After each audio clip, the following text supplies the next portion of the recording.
This is a presentation of Northeast Streaming Sports.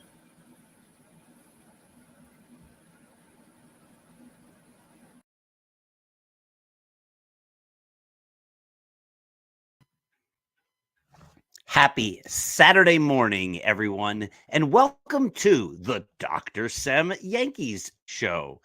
As always, 30 minutes of great baseball and Yankees talk, primarily about the Yankees. But as we begin each week, let's remember to make each day a great day. How do you make each day great? You know this already. We talk about it every week. You look for the good. And if you can't find the good, you create it. You do something nice. And then, magically or not, good appears because you're creating it. You know, this weekend we're celebrating Veterans Day. Our country has been celebrating Veterans Day for decades and decades. And it's proper and right that we do this. The veterans of our armed forces are the ones who put their own lives on hold and sacrificed much, including for many, many, their lives, so that we can enjoy the freedoms that we enjoy each and every day. So find a veteran and say thank you to that person. I'm very proud of my father. My father's a veteran of the United States Army. And so on this Veterans Day weekend, I do want to say thank you to my dad for his great service to our country. All right, let's start with the good. This is baseball's awards week. And it looks as though Gerrit Cole will probably win the American League Cy Young Award. And that's great. You know, one of the things you want when you root for a team is for the players on your team to be the very best. And it's great when you see the players you root for earning recognition from the league, the sport, the managers, the writers, the players for their great work. And Gerrit Cole had an amazing season. You know, he has been everything and more the Yankees had hoped for when they signed him.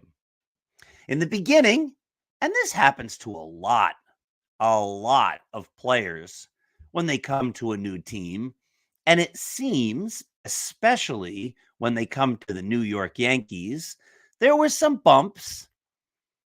He had some routines, and when those routines would get varied just by a little bit, he seemed to lose focus. But over the last year or two, those other ancillary issues seem to go away. And this is a guy who goes out there every single time, doesn't miss any starts. Every fifth day, Gerrit Cole takes the ball, gets out there, and pitches his heart out. And he does great, of course. He's the top-notch pitcher. And so it's great to see him, let's hope, get recognized by winning the American League Cy Young Award. He has been everything the Yankees had hoped and more. Congratulations, Gerrit Cole. All right. One of the problems with the fact, 2 years ago, Aaron Judge won the MVP. This year, Gerrit Cole should win the Cy Young Award. One of the problems when you have superstars in their prime is that's the time you're supposed to win. So that's not a problem. One of the problems for the Yankees is that they have superstars in their prime and they're not winning. When you sign a player to a long-term contract, You do that knowing, or at least highly suspecting, that the last years of that contract are going to be bad. It's going to be a huge overpay.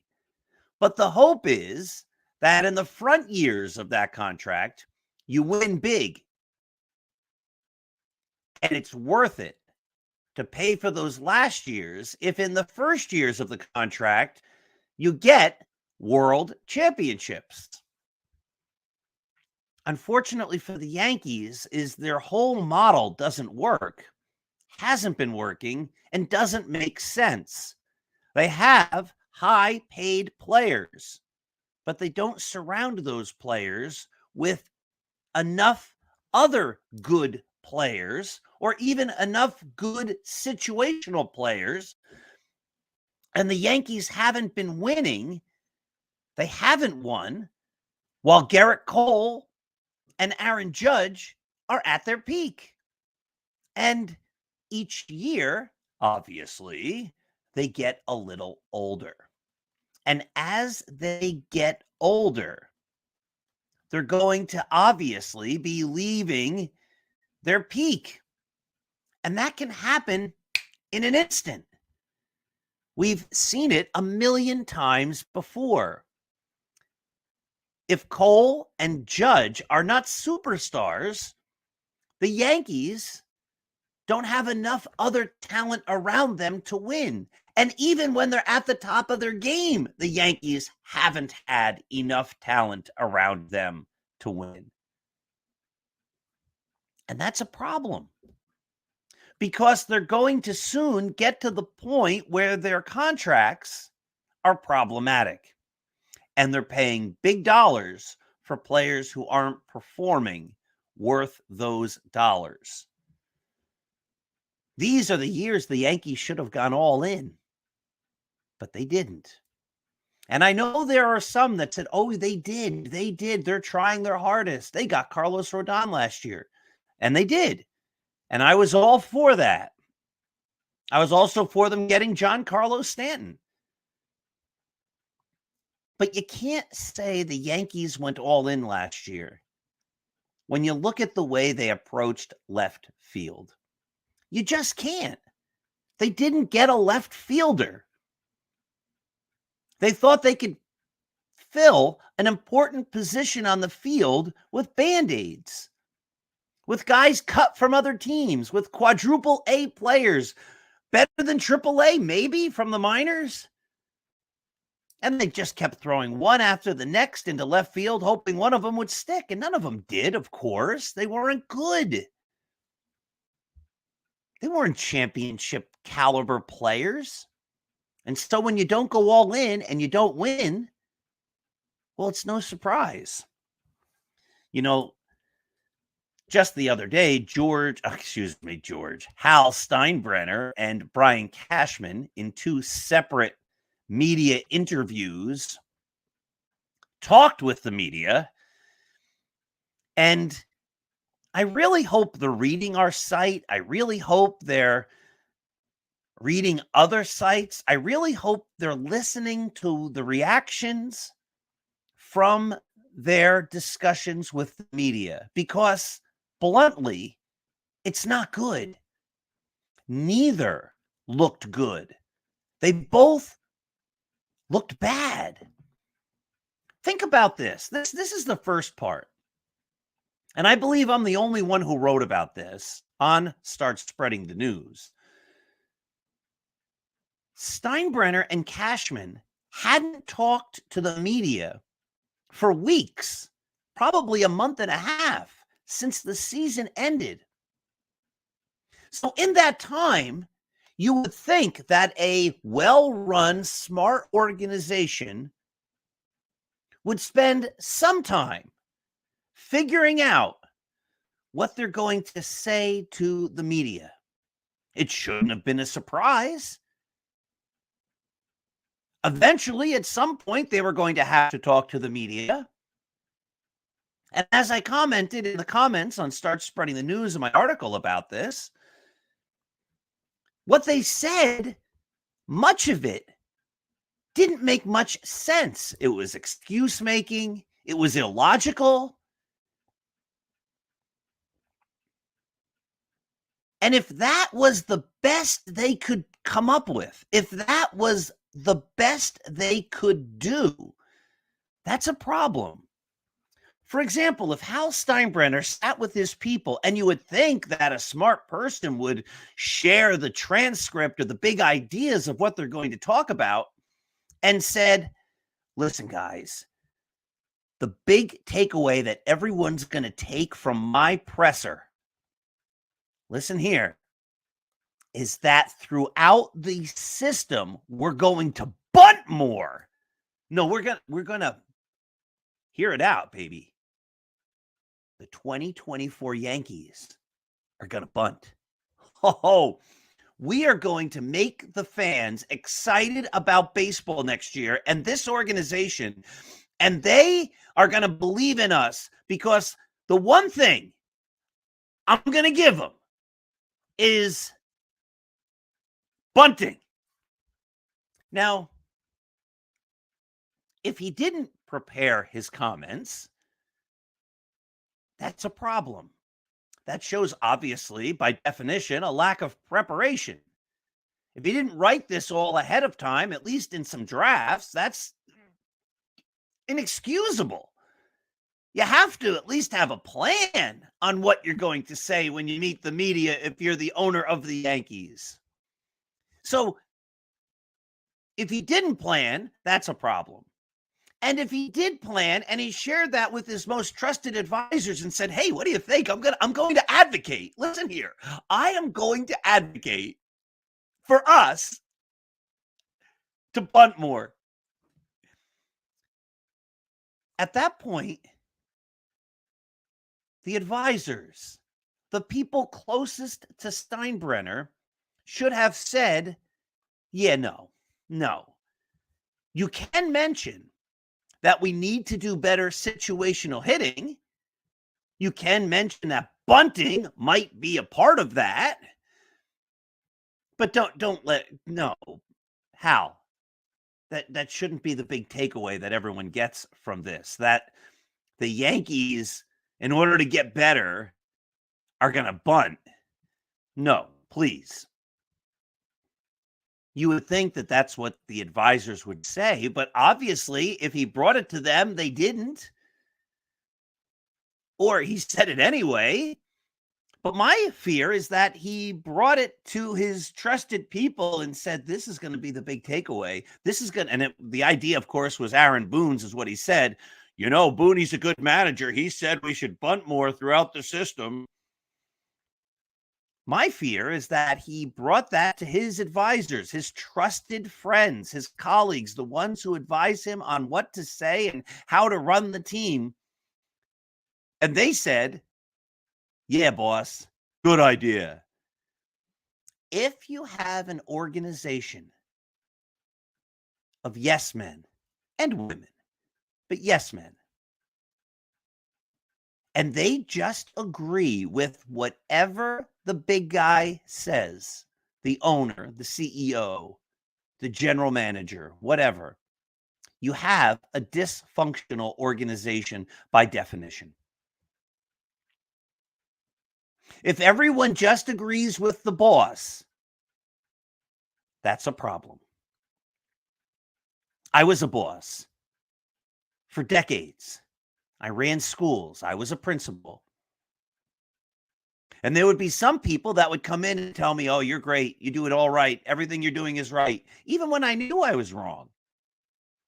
And there were some people that would come in and they'd close the door and they'd sit down and they'd say, Dr. Sem, we've got to talk. We're making mistakes. You're making mistakes. We have to be better. Let's figure out ways that we can be better. Now, no one wants an employee to come in and say, you're not doing a good job. No one wants that. I think we would all love to walk down the halls of our businesses, our schools, our towns, or whatever, and have everyone look at us and say, that person is the greatest of all time. I mean, that's what Ted Williams wanted, right? For to walk down the street and have people say, there goes the greatest hitter of all time. That'd be great, but that's not realistic. That's not right. Everybody has flaws. We're human. So the functional organizations have people who feel comfortable, smart people who feel comfortable to come in and to tell the boss, no, that's not a good idea. No, that doesn't make sense. It doesn't seem the Yankees have that. That's my takeaway. That's my first takeaway. So then, keeping that as the framework, when Hal Steinbrenner says, the first order of business at the end of the year was I asked a lot of people what they thought about Aaron Boone and if he's a good manager. And you know what they all said? They said yes.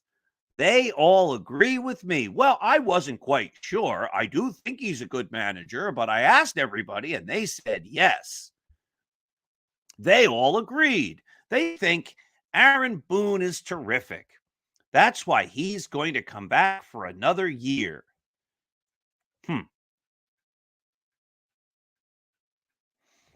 If people are afraid for whatever reason or unwilling for whatever reason to challenge the boss, that's what's going to happen. I think it would have been a stronger position if Hal Steinbrenner had said,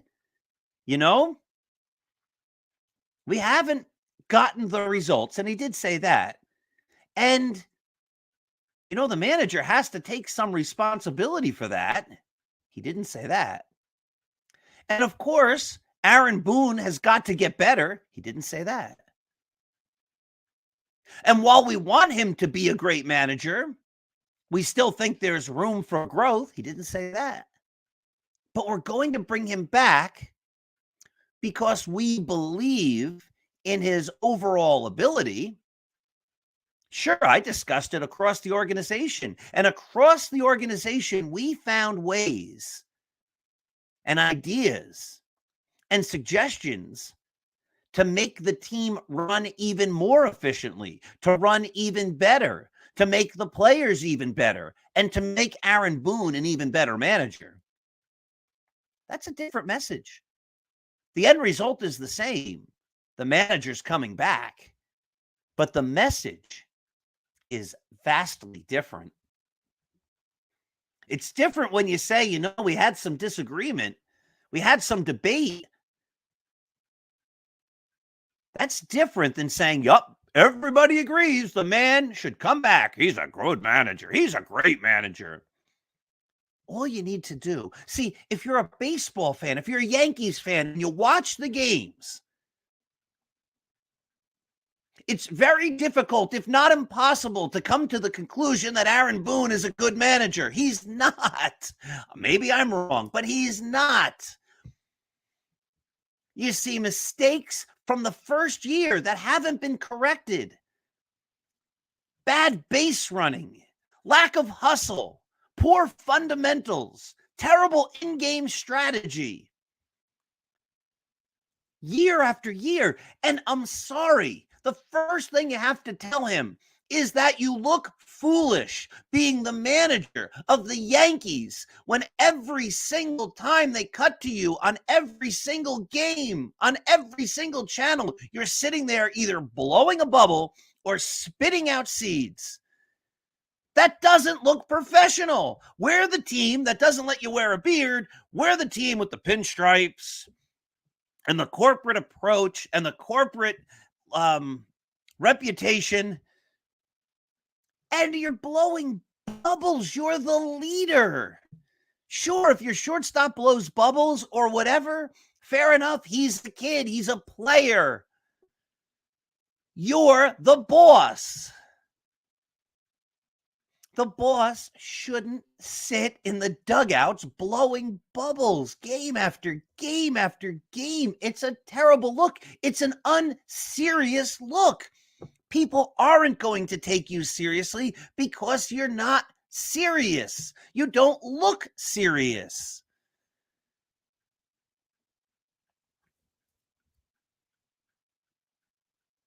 This is Aaron Boone. He's not a great manager. And for the Yankee owner to say, oh, yeah, we all, to a person, have total confidence in Aaron Boone. He is a good manager. It says you're not watching. It says you are disconnected. And that's a problem. And it's a problem when you say that our big strategy idea, which comes from Aaron Boone, is that we're going to bunt. It makes no sense.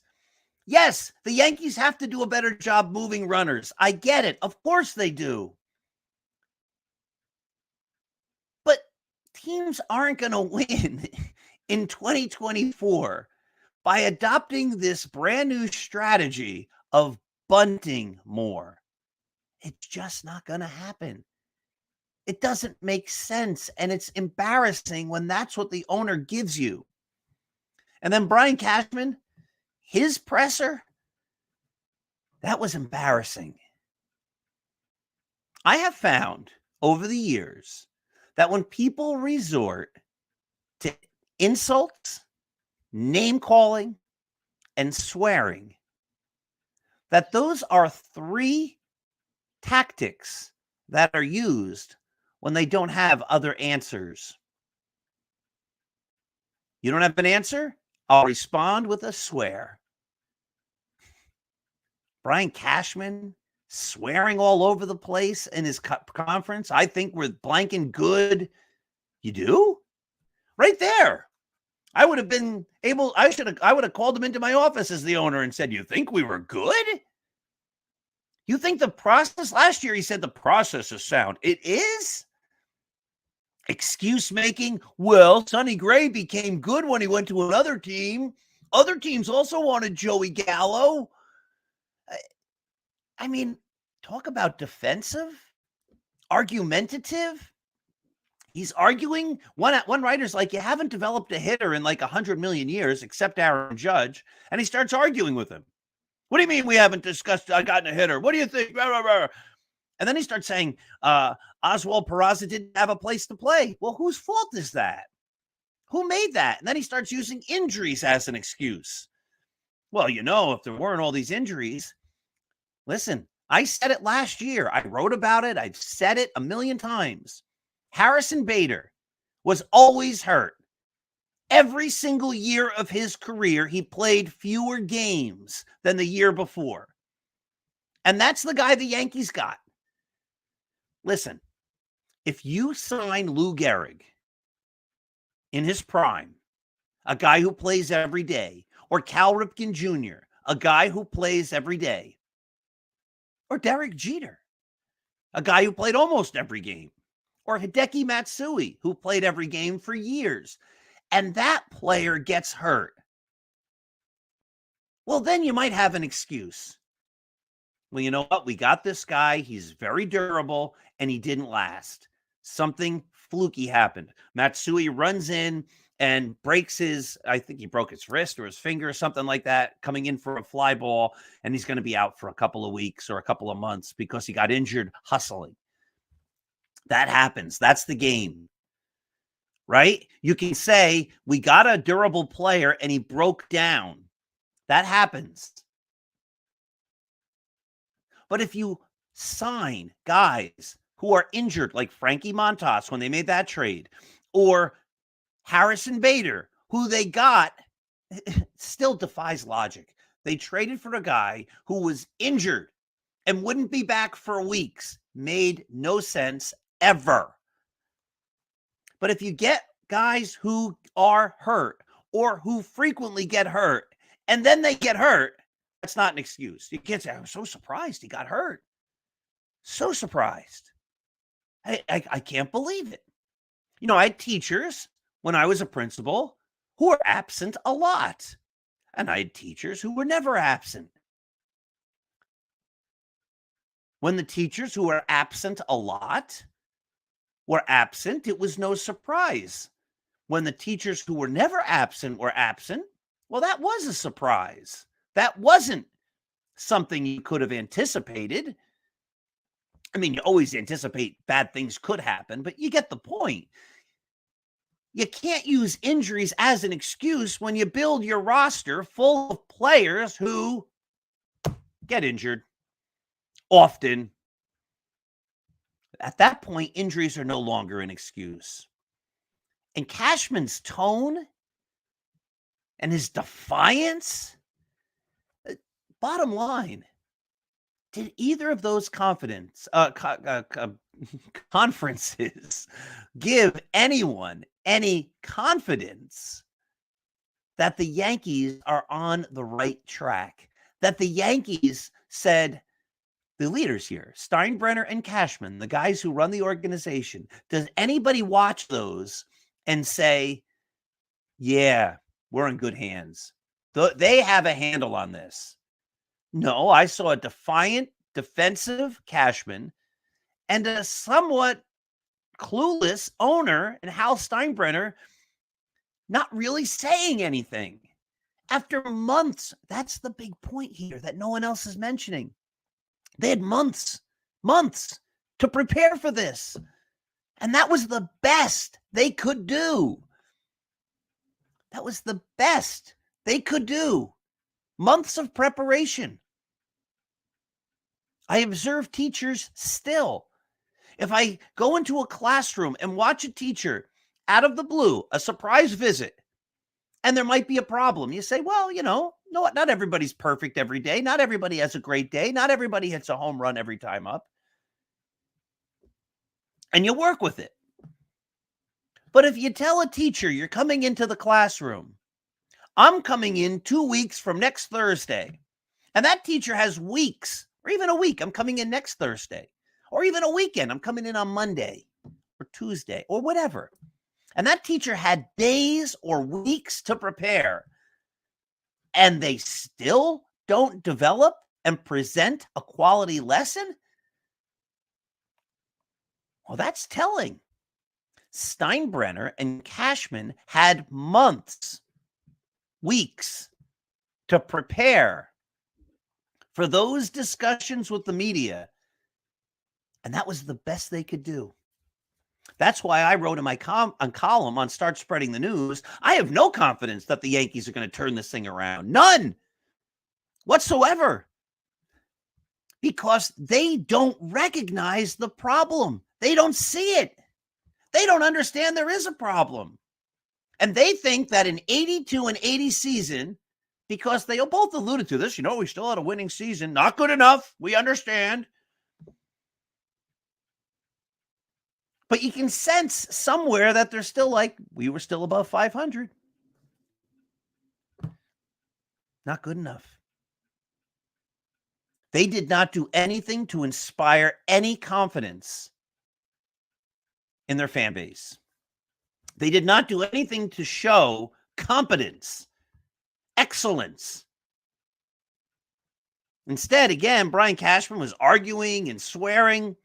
That usually shows he feels he's in a position of weakness and that he's overcompensating. You overcompensate when you start arguing. You overcompensate when you start to swear at people. That's what he was doing. Now, the Yankees, let's end on a positive note. They could change all this quickly, easily. Go out, sign a couple of big free agents, get Yamamoto, trade for Soto, fix the problems with the team, get great players to surround Aaron Judge and Gerrit Cole while they still should be in their prime. Yeah, now you're talking. Now I have confidence. But if the best you can do is say, our process is good, we're effing good, and we're going to bunt more, I have no confidence. All right. 30 minutes goes way too quickly. I always have all these ideas that I'm going to talk about. See, I prepare. I don't share these with anybody. I don't have a team of advisors. We don't have pre-production meetings, as the Yankees should. I'm not a multi-billion-dollar corporation, though. If the Yankees would like to hire me to be part of their corporation, I can turn them around quickly. If they would listen to me, they'd be winners in 2024. Anyway, it's all good. It's all fun. And I thank you all for sharing this half hour with me. Have a wonderful Saturday and a wonderful weekend.